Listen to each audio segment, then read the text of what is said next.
professor Samuel Dória, mais uma vez falando de matemática com vocês. E aí, tudo bem com vocês? Chegamos em nossa 16ª aula dessa maratona de estudos. Obrigado a vocês que comentam, que curtem, que compartilham nossas aulas. Obrigado a vocês por responderem problemas propostos e as atividades do formulário. Então, gente, vamos iniciar mais uma aula de matemática. Lembrando que o nosso componente curricular é matemática. Essa aula tem como público-alvo vocês, alunos do 9º ano do ensino fundamental. Nessa aula de hoje, nós iremos rever expressões e cálculos algébricos. Já vimos no 7º, no 8º, vamos rever agora no 9º ano, no início, desse objeto de conhecimento, porque agora nós iremos iniciar os nossos estudos sobre a equação do 2º grau. Nós iremos relembrar a expressão algébrica, a equação do 1º grau e iremos nos aprofundar na equação do 2º grau. O objetivo dessa aula é utilizar letras para expressar situações diversas e calcular os seus valores numéricos. Então, gente, nós iremos começar esse objeto de conhecimento já visto desde o 6º ano. No 6º ano, nós vimos como encontrar um valor desconhecido. No 7º ano, nós começamos a usar letras para representar números. Agora, no 8º ano, nós vamos continuar com esse objeto de conhecimento, iremos nos aprofundar um pouquinho mais sobre eles e nós iremos ver valores numéricos de uma expressão algébrica, nós iremos utilizar letras para escrever expressões algébricas e vamos nos aprofundar até o 9º ano, quando chegamos na equação do 2º grau e nas funções. Então, vamos iniciar com esse diálogo, Quando uma pessoa diz, já te falei N vezes para fazer o que eu te pedi. Ou, meu amigo tem o dobro de canetas que eu tenho. Também estamos utilizando letras para representar valores numéricos. Agora, será que podemos utilizar outras letras para representar outros valores numéricos, assim como estes? Cite um exemplo onde letras são utilizadas para representar números. E aí, cite aqui nos comentários exemplos de onde nós usamos ou vocês usam letras para representar números. Então, vamos iniciar solucionando o seguinte problema. Raul é proprietário de uma padaria e atende muitos clientes diariamente, com frequentes reclamações sobre o tempo de espera na fila do caixa. Ele precisa de sugestões para agilizar o atendimento. Um funcionário sugeriu utilizar fórmulas para calcular o valor que o cliente irá pagar conforme a quantidade e o tipo de produto adquirido. Ajude o funcionário a escrever as fórmulas considerando os seguintes itens: litros de leite no valor de R$ 3,10 a unidade, pão que custa 50 centavos a unidade e bolo no valor de R$ 5,50 também a unidade. Se um cliente comprar 3 litros de leite, 5 pães e 2 bolos, escreva uma fórmula para calcular o valor total que ele pagará pelos itens. É possível calcular o valor que será pago pelo cliente para qualquer quantidade dos 3 itens acima. Como esta fórmula? Justifique sua resposta. Olha, gente, aqui nós temos um problema bem contextualizado. Relata um exemplo de um proprietário de uma padaria, de um supermercado, onde ele atende muitos clientes diariamente e que esses clientes reclamam com frequência sobre a demora ali na fila. Ele quer uma sugestão de como agilizar essa fila para que ele possa atender mais rápido. Aí, um funcionário dele imaginou que podia criar uma expressão algébrica que pudesse calcular de forma mais rápida a compra de um cliente. E aí, como ele vende apenas 3 itens e já temos o preço de cada item. O litro do leite, R$ 3,10. Já o pão é 50 centavos a unidade e o bolo, R$ 5,50 a unidade. Então, nesse caso, facilita escrevermos uma expressão algébrica que nos permite calcular o valor pago por um cliente, dependendo da quantidade de objetos que ele vai levar. Ao criarmos uma expressão algébrica, não importa mais a quantidade de objetos que o cliente vai levar. A expressão algébrica nos permite calcular. Então, vamos ver de que forma nós podemos usar letras para representar números, escrevendo uma expressão algébrica que represente esse problema. Vamos juntos? Então, a princípio é o que nós vamos fazer. Vamos agora verificar uma forma de resolver o problema apresentado. Primeiramente, precisamos representar os itens pães, leites e bolo por meio de letras. E depois encontrar uma fórmula para calcular os valores que cada um dos clientes pagará comprando esses itens. Inicialmente, vamos definir as letras que irão representar cada um dos itens. É importante que você defina uma letra para representar cada item. E que sejam letras diferentes, porque pães, leite e bolos são diferentes. Então, precisamos representá-los por letras diferentes. Esse é o primeiro passo. Depois, nós vamos representar o número de leites com a letra L, o número de pães comprados pela letra P e o número de bolos com a letra P. Assim, estamos generalizando essas quantidades por meio das letras. Olha, já escolhemos as letras que irão representar cada objeto aqui ofertado na padaria de Raul. Então, aí ficamos assim, olha. Assim teremos que associar essas letras aos seus respectivos preços, já que devemos multiplicar o número de itens comprados com os seus valores. Assim nós ficamos, olha o que nós temos. Leite 3 e 10 vezes L. L vai representar a quantidade de litros que o cliente pode comprar. Pães 0,50, 50 centavos, vezes P. P representa a quantidade de pães que o cliente pode comprar. E bolo, nós temos bolos 5,50 vezes B. B representa a quantidade de bolos que um cliente pode levar.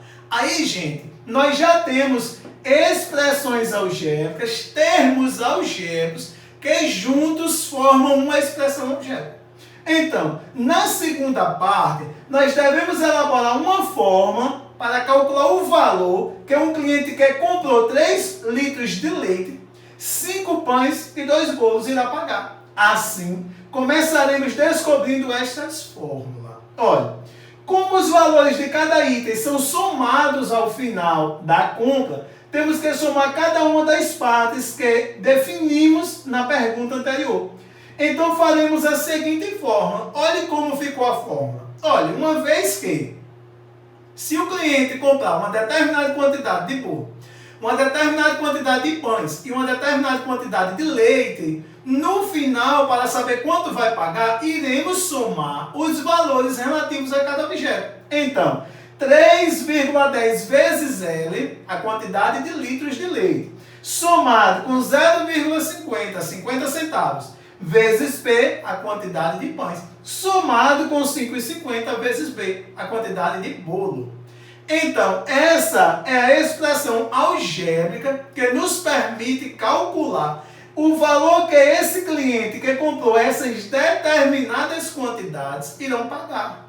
Vamos ver agora o final quanto ele pagou? Então, aí ficamos assim, olha. 3,10, né? Mais 0,50 mais 5,50 multiplicado pelas quantidades. Agora o que é que nós vamos fazer? Substituir cada letra pela quantidade do item comprado.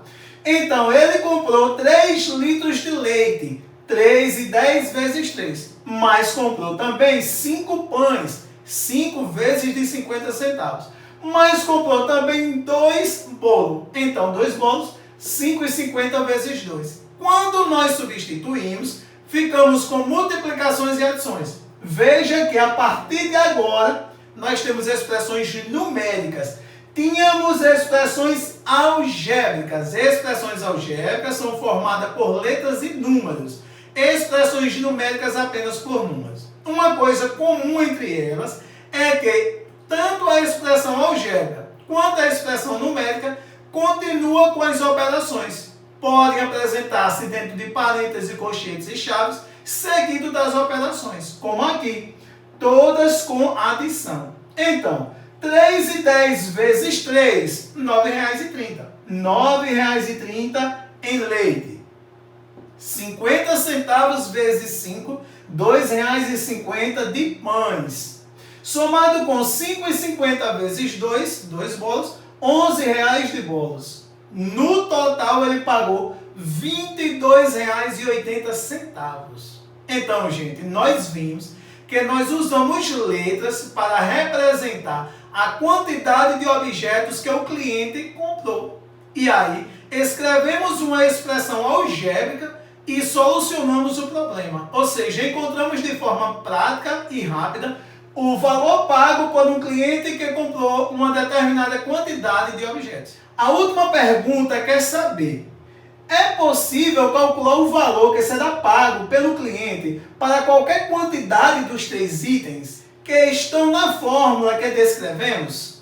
A resposta é sim. Ou seja, é óbvio que essa fórmula agora nos permite calcular qualquer compra feita por qualquer cliente.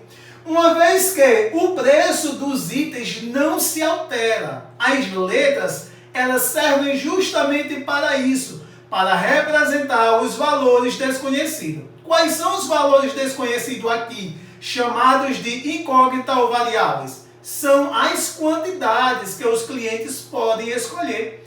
Ou seja, o litro do leite vai continuar sendo R$ 3,10, os pães 50 centavos, os bolos 5,50. Só que o que vai mudar de cliente para cliente é a quantidade. É justamente isso que as letras irão representar. Então, aí nós podemos resumir a fórmula, né? Olha, para o cliente que vai comprar um item de cada, para o cliente que vai comprar 2 itens de cada, para o cliente que vai comprar 3 itens de cada. Veja que os valores são sempre os mesmos, porque eles representam os preços. Já as letras é que vão sendo substituídas por números diferentes, porque eles representam a quantidade de objetos comprados. E aí, essa fórmula agora, ela pode ser infinita, dependendo da quantidade de produtos que ele oferta em sua padaria. Então, já relembramos as expressões algébricas. Já vimos como representar números por letras, né? Como escrever uma expressão algébrica para representar um problema.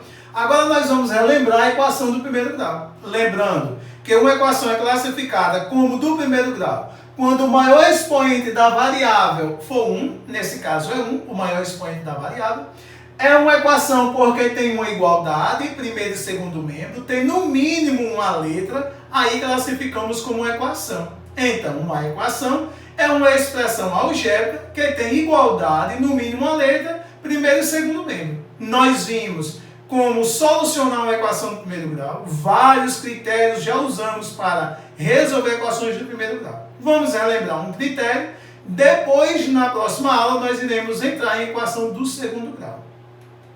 Então, nós temos aqui uma equação do primeiro grau, 3x mais 8 igual a 2x mais 12.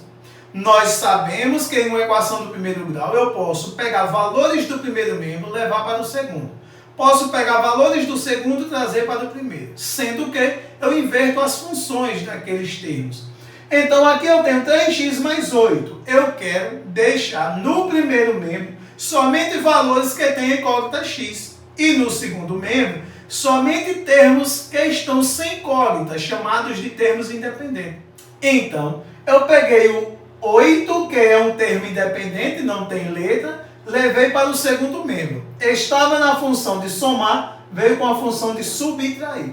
Peguei o 2x, que estava também na função de somar no segundo membro, trouxe para o primeiro membro com a função também de subtrair. Funções contrárias da que elas assumiam antes. Aí, eu fiquei com 3x menos 2x igual a 12 menos 8. Então, eu posso subtrair 3x menos 2x, pois são termos semelhantes. Eu posso fazer 12 menos 8 porque é uma expressão numérica, uma operação numérica. 3x menos 2x é apenas 1x. 12 menos 8 é 4. Então, encontramos o valor desconhecido que estávamos procurando. Nós estávamos procurando um número que, quando substituído por x no primeiro membro, por x no segundo membro, operasse, tornasse a sentença verdadeira. Então, 3 vezes 4, já que x é 4, é 12. somado com 8, 20. 2 vezes 4, porque x continua sendo 4, é 8, somado com 12, 20. Portanto, essa sentença passou a ser verdadeira. Encontramos a raiz da equação. É 4. X é igual a 4. Então, usamos esse critério para solucionar uma equação do primeiro grau. Nas próximas aulas, iremos estudar a equação do segundo grau. Então, olha, nesta aula, aprendemos a representar números por meio de letras, atribuir valores numéricos a letras e calcular o valor de uma expressão. Lembrem, uma expressão algébrica ela é formada por parte literária, letra, parte numérica, mas nós iremos nos aprofundar no decorrer das aulas. Aqui nós vimos que as letras, chamadas de incógnitas ou variáveis, elas podem substituir valores desconhecidos.